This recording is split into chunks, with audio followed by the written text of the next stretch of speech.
So I'm broken, and I've been broken for 40-ish years, for as long as I can remember, anyways. And it's not something that's super easy to talk about, at least the broken part, right? And so hopefully by me talking about it, that if you suffer from this or you have loved ones that suffer from this, maybe it'll help you. Either help you understand what it's like, or to hopefully let you know that there is a bright side to dyslexia. So I have dyslexia. I have always had dyslexia, and I suspect if things continue the way that they're going, I'll have dyslexia until the day I die. And so I kind of wanted to talk about my experiences with it and how it made me feel, and what it was like growing up, and then what I do about it now. So growing up, I didn't really notice I had much dyslexia or knew much about it until probably first grade.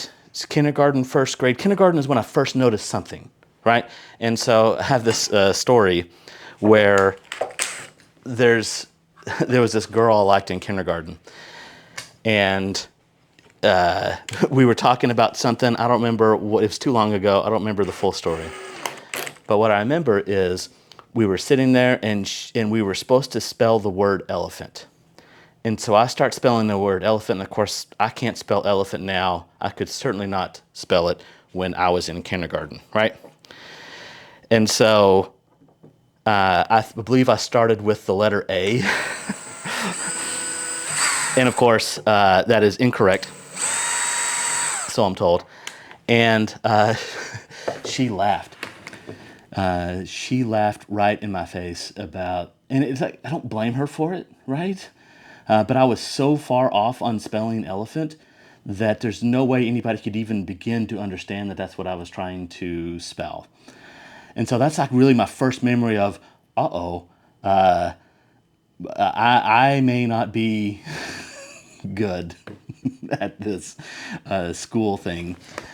And so the next time I really start to feel like things aren't necessarily going my way is probably first grade, second grade. Second grade, I remember being a part of like special ed classes was what they were called back then, or in particular, this one was a reading class.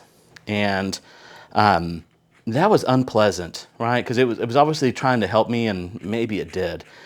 But man, moving kids from their normal classes puts them behind in the other classes. It separates them out from other kids. I felt separated, like, oh, I'm in here because I'm not good.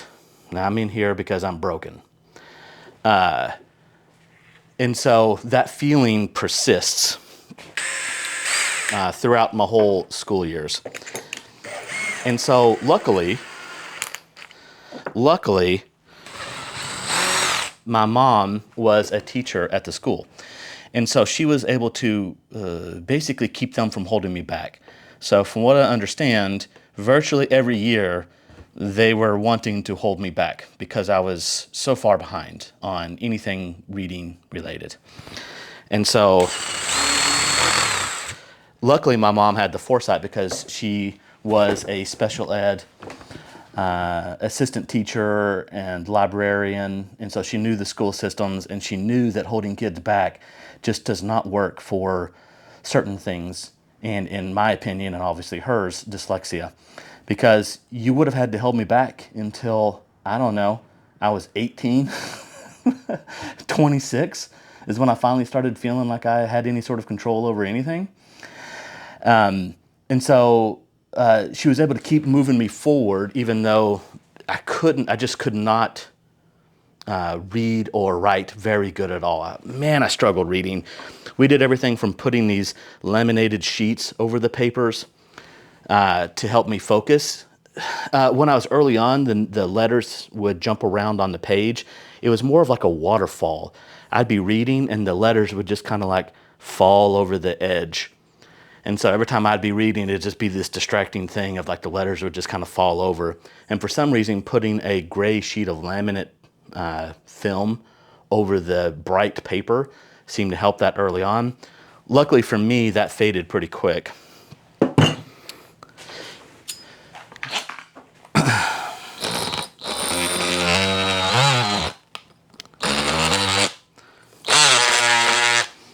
see if that'll do. So luckily that faded pretty quick for me, and it was mostly just handwriting and phonics.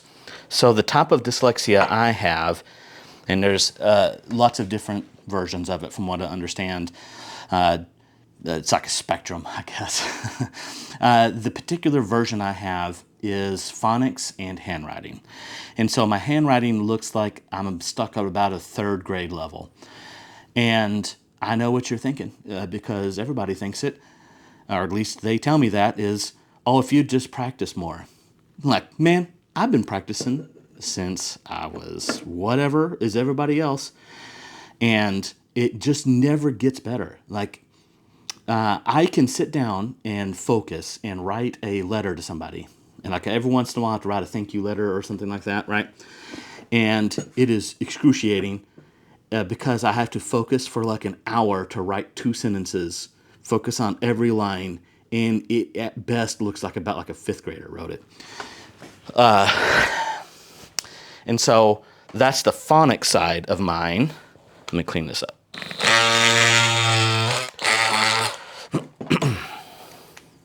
Maybe that'll do it. And the other side is the phonics. And so for me, I can't hear vowel sounds normally. And we're not quite there. And so when I go to spell something, it doesn't, or when I hear words, I don't hear the vowel sounds consistently. And so when you can't hear the vowel sounds, then it makes it super tough to spell things. So from a very early age, I could just never, I would spell words without vowels, even though I knew they were supposed to be in there. And I would swap around all the vowels. And so it made it extremely difficult for people to understand what I was writing. So there was this time in 5th grade where we were supposed to be writing out the states. And this 5th grade. And so I go to write out the states, and I couldn't spell the states, obviously. I still can't spell the states today.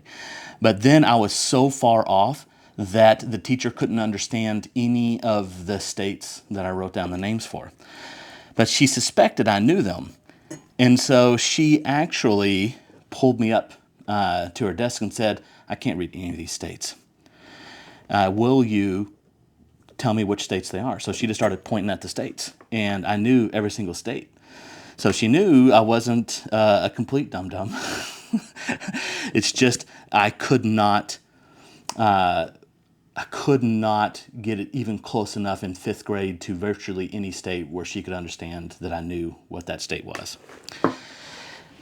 Now, luckily for me, things did end up getting a little better as I progressed through school.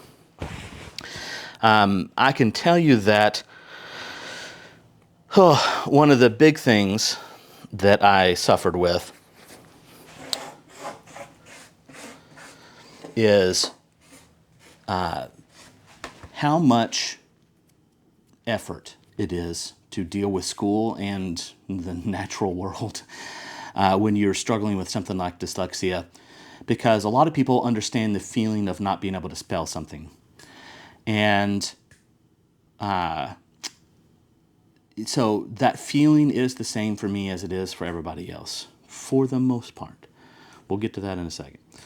The feeling of, oh, I can't spell a word, oh, that sucks.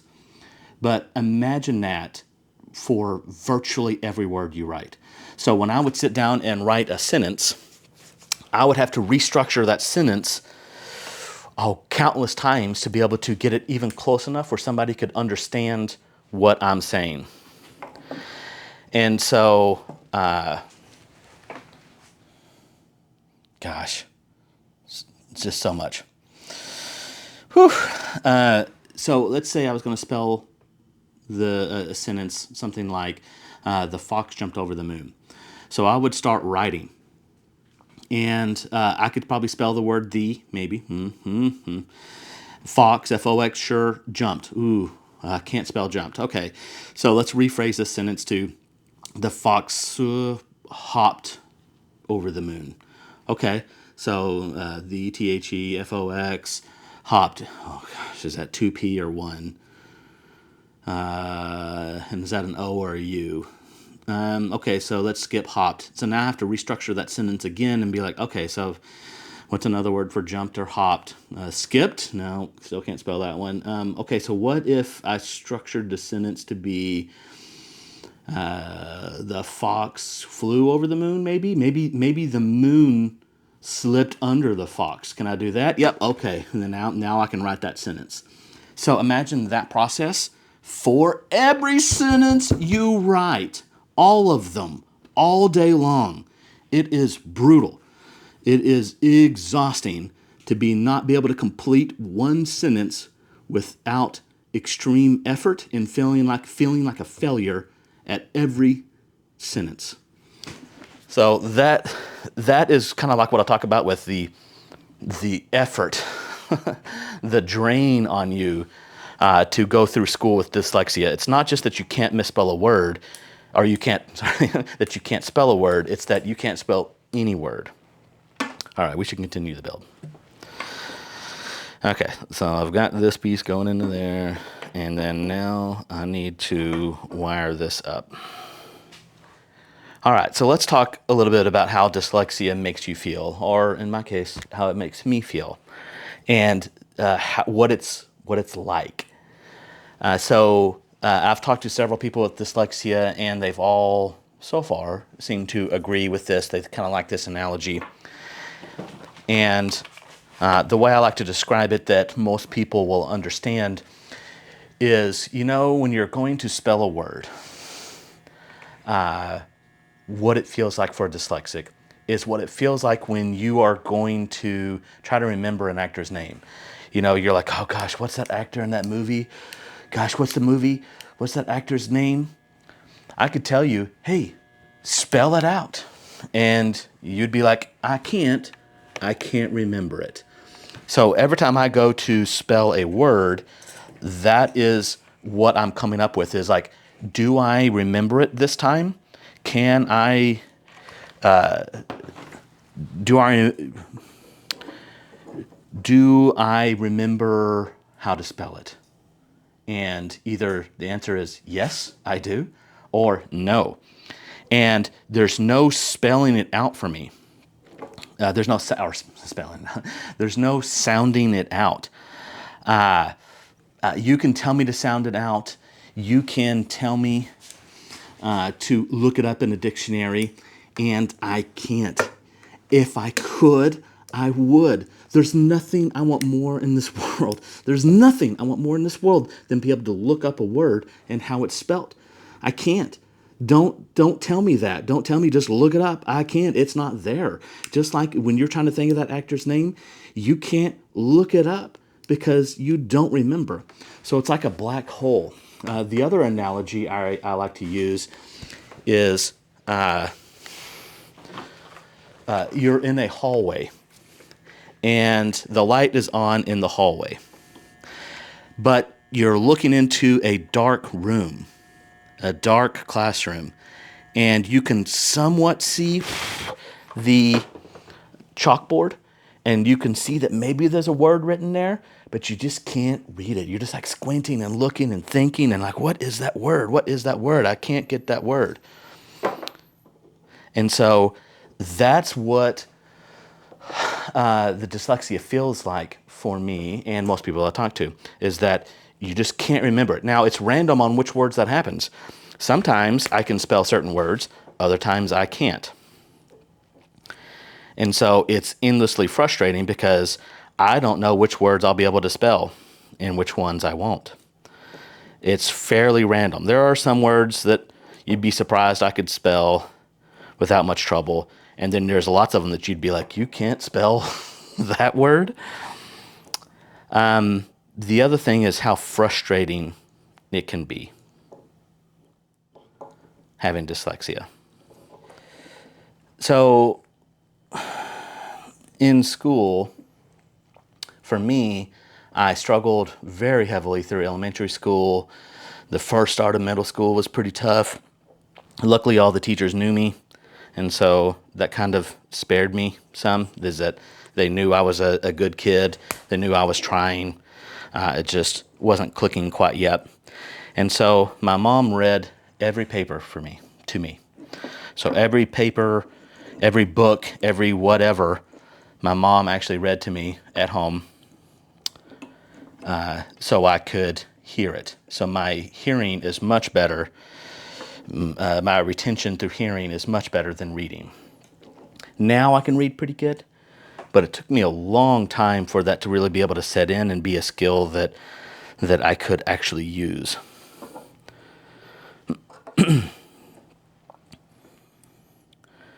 All right. Let's solder this now. And so she read every paper from basically kindergarten all the way through, I would say, a lot of high school. By the time I got to seventh grade was still a struggle. I think I failed a class in seventh grade, missed some basketball. But then by the time sophomore year came, I was doing pretty okay. Good enough to where on average papers and stuff, I didn't have my mom read me everything.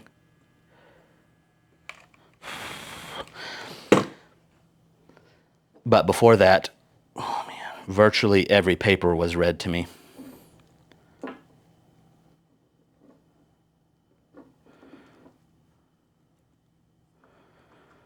All right, here we go.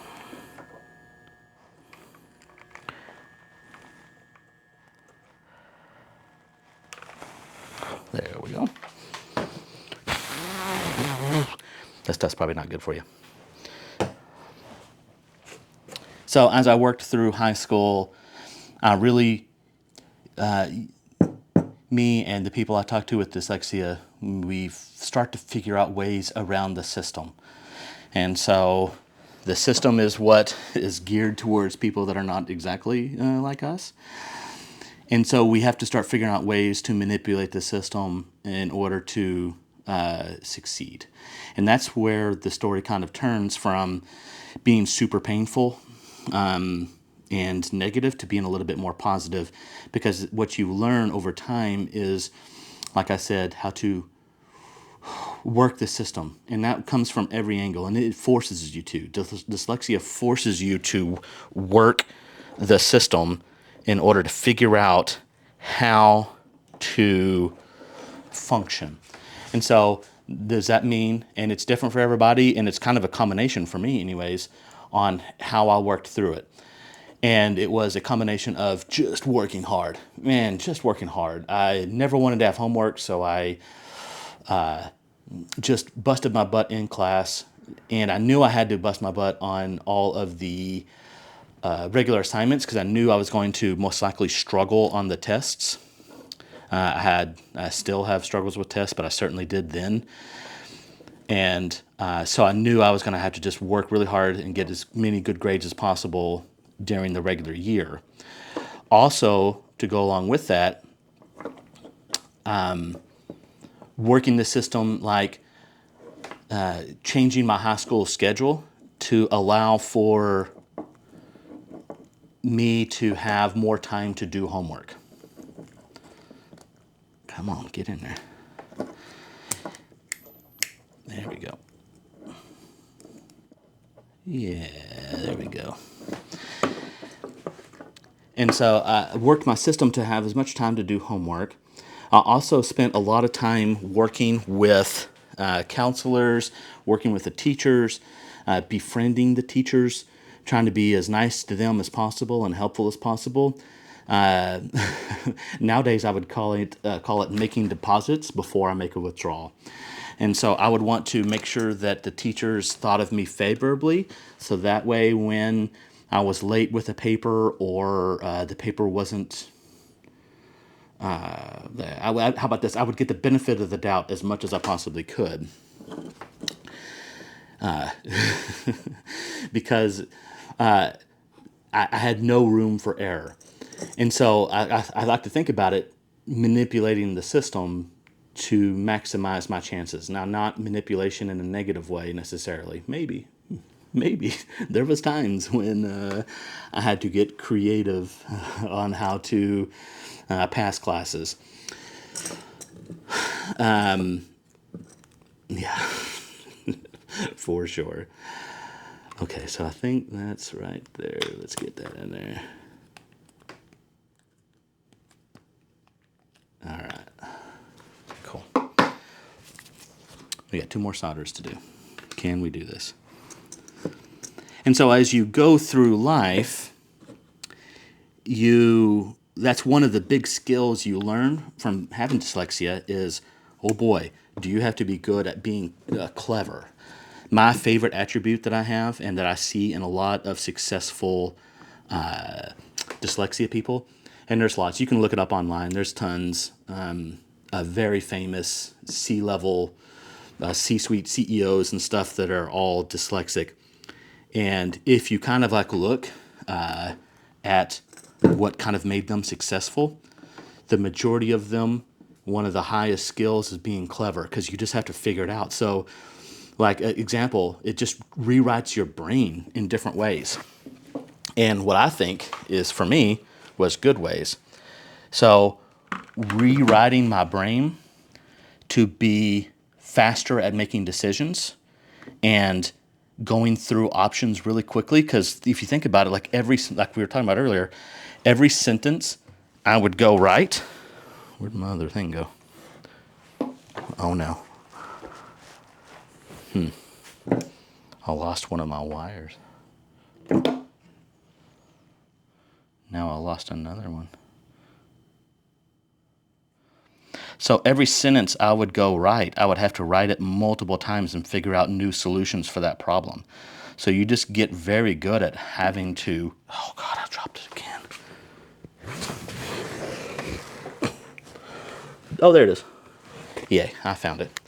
So you get very good at figuring out solutions to problems really, really effectively, really quickly, just because you've had so many at-bats.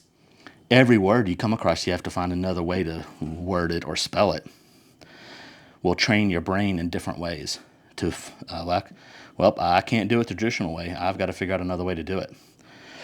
Whether that's working hard or being clever. All right, it's solder time, everybody.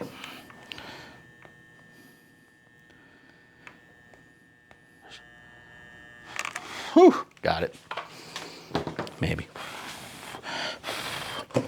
All right, team tape.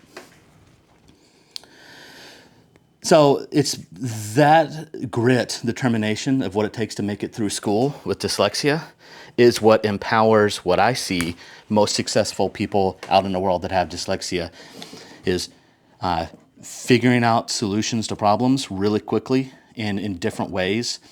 I wonder if it has something to do with the structure of our brains.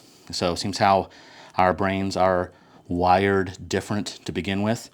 Our problem-solving skills seem to be typically quicker and a little bit different than a lot of other people's. So we can find solutions really quick. And so that's helped me through my career.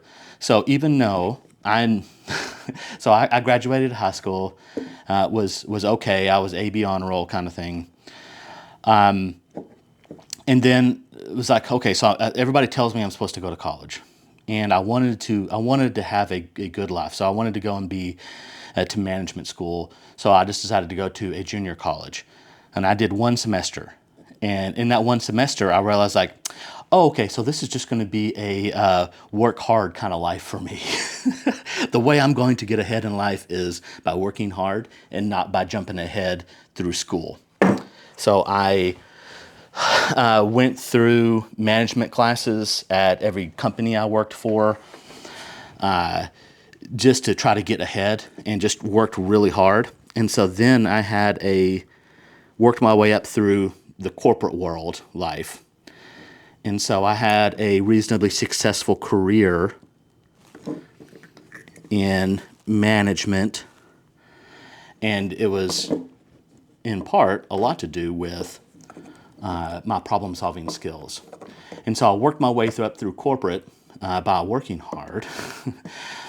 And I never really needed the college degree, thank goodness, for what I did. And so I made it through corporate world. I can tell you another story that was just brutal,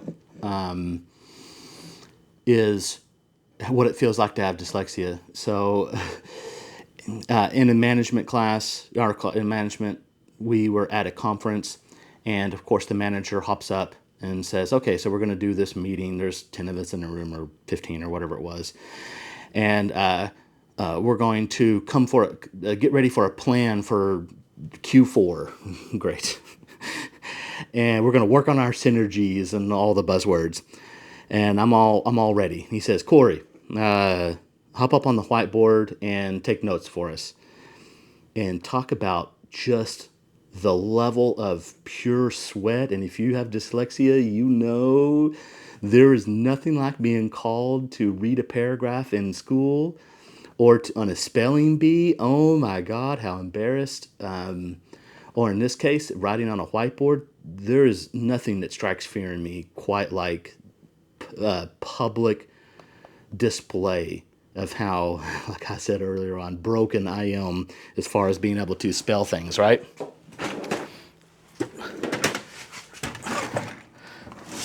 Where is... Oh, it's in here.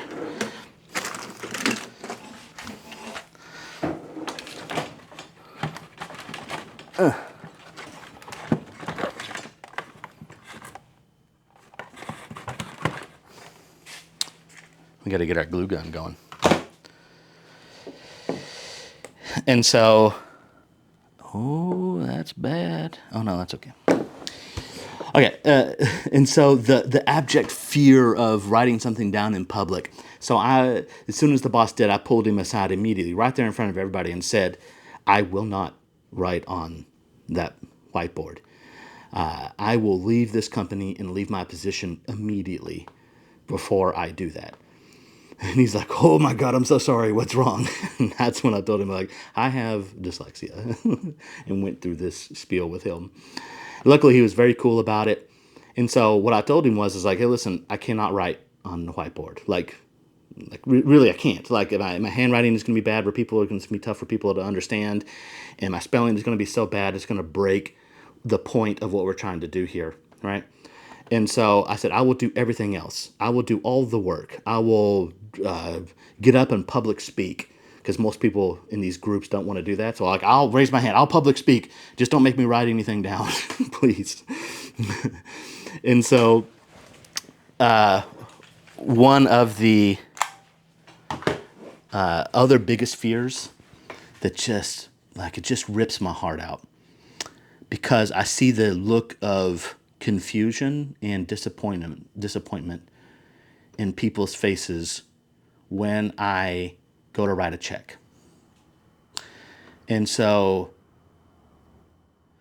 I don't know if it's like, it seems to be worse in public, like something in my brain, whatever that thing is that makes me not be able to remember how to spell or write. Boy, howdy, when somebody's looking at me, oh my God, it's like a times 10. And so when I go to write a check in front of somebody, I'm like, okay, can I spell Walmart today? And so I'm like trying to look around the store like, please let there be a sign of the name of the store so I can spell it right. And then, it's really like when you're like buying a house or something, you're writing these checks or whatever. And then I'm also like, oh God, how am I going to be able to spell all of the numbers? You think it would be easy, and you're probably confused because it should be so easy. I assure you, for somebody with phonics dyslexia, it is not. And so most of the numbers I can spell, but like there's some of them when you get into the ones you don't use as very much, like 11. Oh, I don't know how many E's and L's. It feels like there's a bunch. Maybe there's not. Elevan. Is that right? Feels like there's supposed to be 2 L's, but I don't I don't think so. I don't know. And then, of course, at work, other words that you have to suffer with through is like when you're writing emails. So when I worked at Microsoft for a long time, the word that we wrote over and over and over was opportunity, because that was a big thing at Microsoft. There was no problems, only opportunities, right? And boy, opportunity is, I've probably written that word 1,000 times, and I have no idea how to spell it. Opportunity, OP. Gosh dang it, I'm gonna look like an idiot because I am an idiot. Is it two P's or one? I don't know. OPERTU. Oh God. OP. Is it ER or OR? Opportunity. OP. See, this is what it's like. And it's like this for every word. And I just get stuck. OPERTUINTY. Two P's? Opportunity. I don't know. Hit me in the comments. How do you spell opportunity, please? I would love to know if you can spell opportunity without spell check. And so that's the other thing that helped me is spell check. And we were talking about earlier on how I got clever ways to figure out things to survive in this world. Of course, spell check cell phones really help. They help a little less than you might think, because you have to be able to spell it close enough that it will predict what you're saying. And so I can't use the swipe method on keyboards, the digital keyboards on your cell phone. I can't use the swipe method because I'm so far off on the spelling, it can't get it. So I have to type it out, and hopefully I'm close enough that it will spell it right for me. And dictation, something about dictation doesn't work as good for me as you might think. I use it quite a bit because I nearly have to. But something about dictating kind of, you would think as good as I am at talking, or at least I like to think I am in conversations, something about dictating out an email is still fairly unpleasant for me. I'm curious if it's the same for anybody else out there with dyslexia. Is dictation super easy for you, or is it somewhat still kind of broken in a weird way? I don't know. I haven't been able to figure that out yet. So one of the methods I did, though, is hire good people. So luckily I was a manager, so I was able to hire people with communications degrees. Thanks, Evan. I appreciate you, buddy. And so I would hire people that were really good at communicating, and then I could use them as a proxy to be able to communicate for me. So I was really good with my thoughts. I would express my thoughts to them, and they'd be able to write it out for me, and then I could tweak it. And it was kind of a good deal for them as well, because I kind of got to teach them how to communicate. Ooh, are we good? Yeah, we're good now. All right.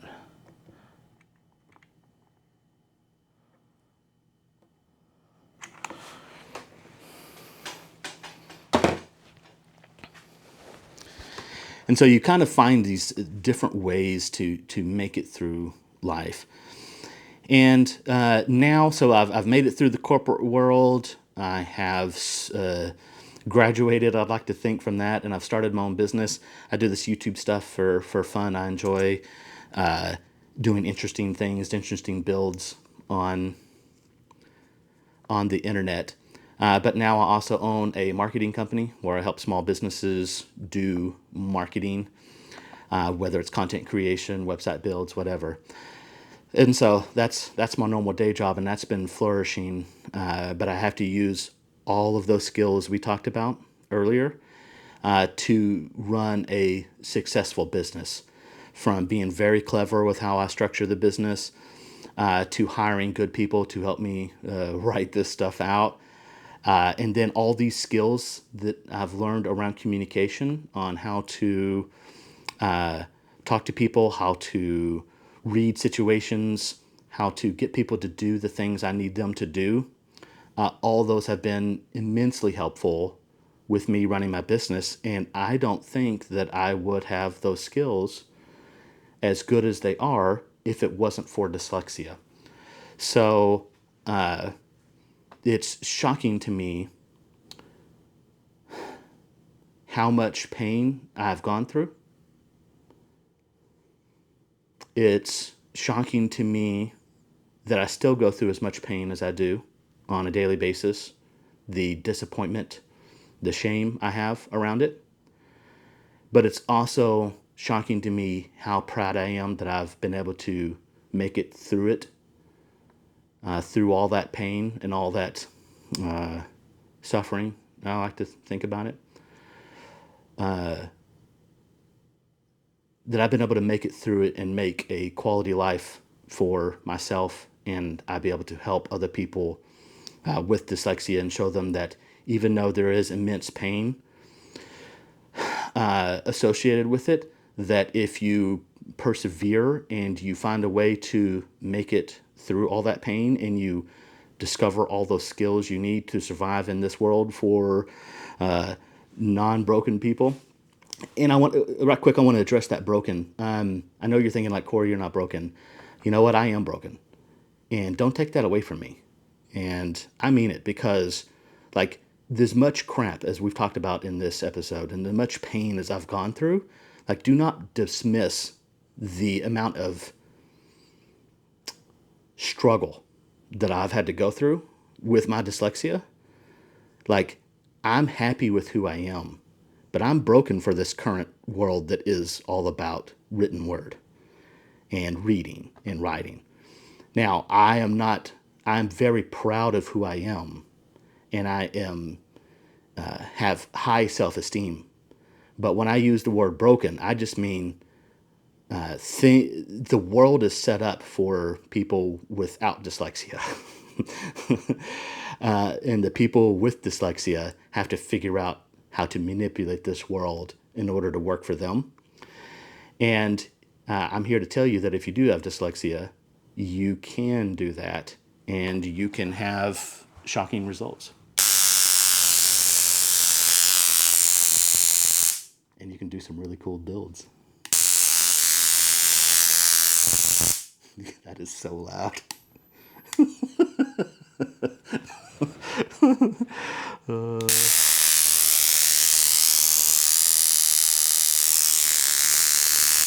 Hey, I love you guys.